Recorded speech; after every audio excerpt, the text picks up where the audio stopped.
Hello மக்களே.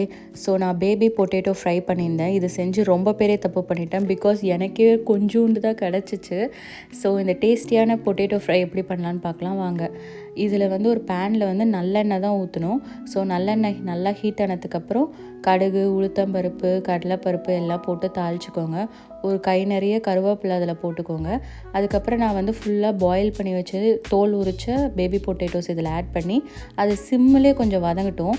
அதுக்குள்ளே அது ஒரு ஸ்பெஷல் பொடி ரெடி பண்ணிக்கலாம்.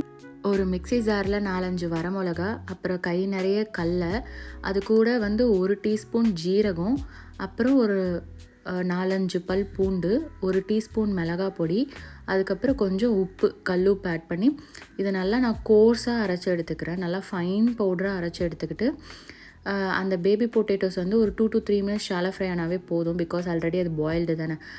நெக்ஸ்ட் அந்த அரைச்சி வச்ச பவுடரும் நல்லா அப்படியே மலைச்சாரல் மாதிரி அப்படியே தூவி விட்டுக்கலாம் அந்த பேபி பொட்டேட்டோஸ் மேலே. அதை நல்லா மிக்ஸ் பண்ணி விடுங்க. அது எல்லா இடத்துலையும் கோட் ஆகிற மாதிரி ஒரு 5 மினிட்ஸ் இதை நல்லா ட்ரை ரோஸ்ட் பண்ணுங்கள்.